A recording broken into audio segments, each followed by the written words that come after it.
Hi YouTube, Thibaut Van Dam here, back again with the first video in my video series, or maybe technically the second video in my video series, where I talk about royalties. And the first royalty that I mentioned at the end of my last video that I'm going to be talking about is a performance/songwriter royalty.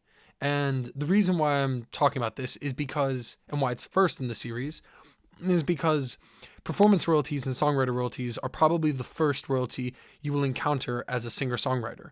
So if you've sat down on your guitar or your piano, you started writing songs, you've already entitled yourself to at least one royalty that exists, and that's the songwriter royalty.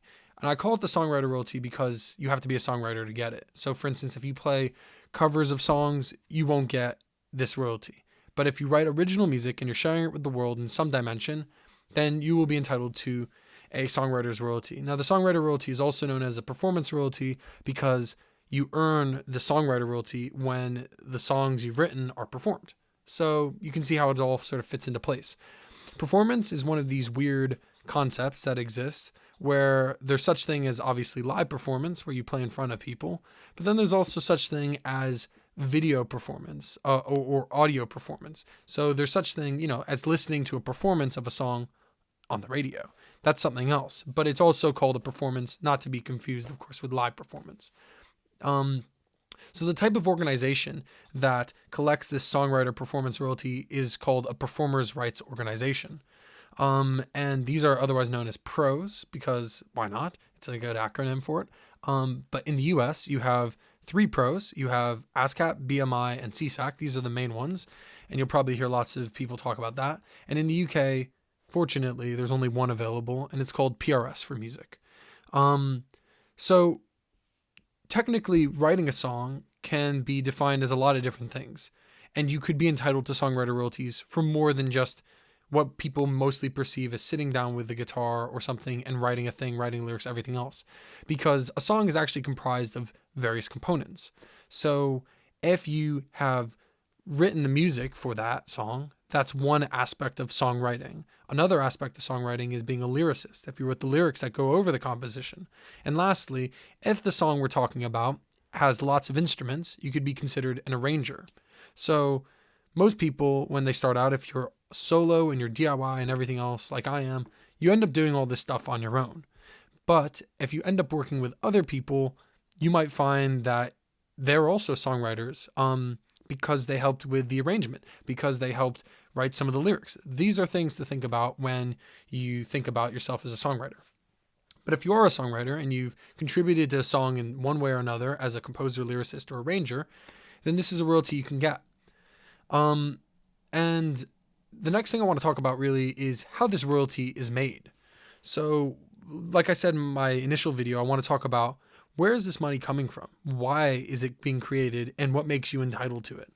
So the way that performance rights organizations work is they're based off of licensing. So what they'll do is they'll go to live venues, which include places like obviously concert halls, pubs, clubs, but also places you wouldn't suspect like cafes or also shopping centers.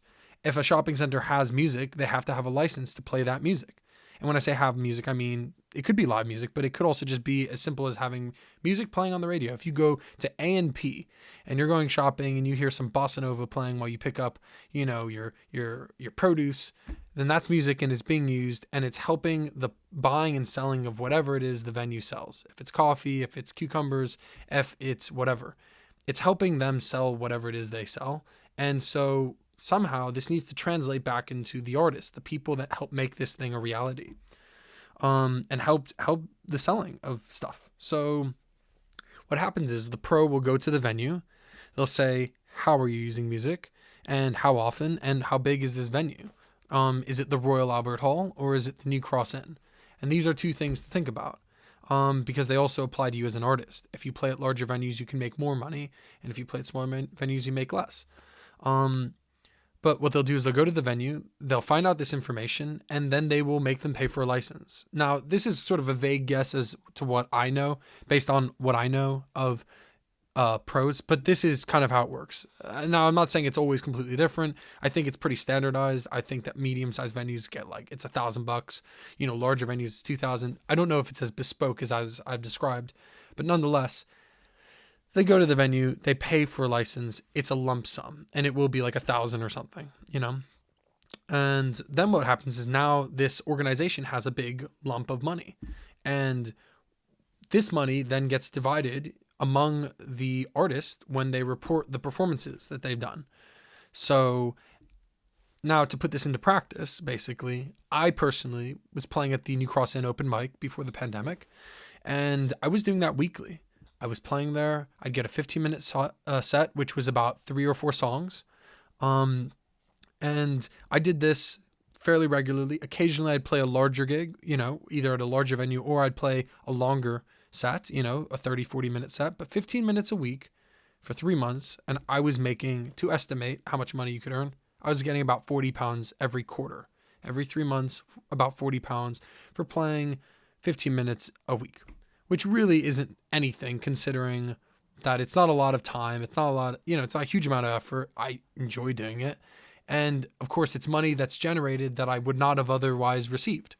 So this is money that I was entitled to that I wasn't getting for years until I signed up to P.R.Os and started reporting my performances. Because I've been playing the New Cross Inn since 2012. So I could have been earning money then if I signed up, but I didn't. The last thing I need to talk about is signing up to P.R.Os. And I guess signing up to any of these pros. I'm based in the UK, so P.R.Os is the place that I go to. That's who I work with. So signing up to P.R.Os was a fairly simple process. It required filling out an online form, and then I had to print out that form. I had to sign it, and then I had to mail it to them. And I also had to pay £100 as a membership fee. And this fee is a one-off fee. I don't pay £100 every year. It's once, and now I'm registered as a songwriter with them. And what's good about signing up to P.R.Os is that I can now I can register my songs with them. I report my performances, and I get paid. And that happens every quarter. And it's a pretty simple process. There isn't a whole lot required. You'd be amazed, actually. It's pretty simple. Once you've written all your music, you have your repertoire on their database, and every time you do a performance, you just say the songs, you click them, you say, I did this, that, and the other. It was at this place on that day. And that's it. And you don't need like evidence or anything like that. You can just say that that's what you did. And they, for the most part, as far as I know, they believe you. And obviously you shouldn't abuse that. But yeah, it's a simple thing. And, that was the first time I got a bass. The first payment I bought a bass. So there is money in it. And it's worth signing up to. Because if I had signed up earlier, all of this whole process of making money as a musician and letting it feed back into my own livelihood, that whole process would have begun a little bit sooner. That would have been nice. But better late than never, and it's important to do. I just want to take this last minute to talk specifically about Songtrust. Now, I'm going to do an entirely other video where I talk about Songtrust, but the reason I'm mentioning Songtrust is because they're known as a publishing administration company. And if you sign up to Songtrust, they will affiliate you with P.R.Os for music. The reason it's important to think about Songtrust is because in the United States, they collect for you what is known as the publisher's share of the performance royalty. It's a bit confusing, but they're basically collecting you a royalty. It's basically the equivalent of half of the performance royalty that you... So in the UK, you get £10. In the US, you only get $5 if you're the songwriter. In order to get the remaining $5, you actually need to sign up to Songtrust. I'll do a whole video where I talk more in depth about this, but the important thing to know is that it's important to be affiliated directly with a pro as well as Songtrust if you choose to go that route. If you are directly affiliated with a pro, that means that this organization is paying you your songwriter share no matter what, and you won't be able to get that from Songtrust even if you sign up to them. So it's really important. Sign up to a performers' rights organization. Songtrust is one of these things that I'll talk about in another video. It's a little bit more complicated. It's kind of a luxury, to be honest. But if you sign up to them, it has pros and cons. But the important thing is, no matter what, you should really get affiliated with a performers' rights organization before you do anything else. And you'll need that no matter who you end up signing with, regardless. It's also important to remember, if you are an international artist, if you're in the UK, but if you've done an international tour, or in the future when everything hopefully clears up, you do an international tour, if something like that happens, P.R.S. for music is affiliated with a lot of other pros from other countries. So the idea is if you play in France, they're affiliated with the pro in France, and then you will be getting paid through these other organizations. They all work together to get you money, basically. And what's in it for them? I guess it's important to remember that, none of these organizations are just like for free. They take a percentage of your earnings. But it's important to also say now that you would not get this money if they did not claim it for you. So if they're not claiming it for you, they're not getting their share, but it's a small enough share, and, you should just bite the bullet. Cool. Well, that just about does it for this video. I hope you found it informative, helpful. If you did, please give me a thumbs up. Please subscribe to my channel, because I'm trying to get 100 subscribers so I can customize my URL. It's a very exciting thing for me.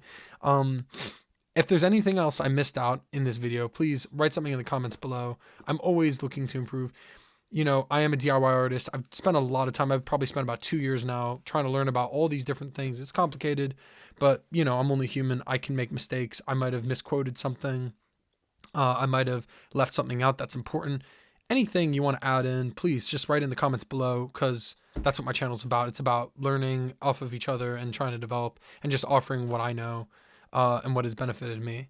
So thanks again for watching, and I'll catch you in the next video in this series, which is going to be kind of a brief recap on distribution, which I've already done a video of. So if you do want to see that video, I'll put a link in the description. Ciao for now.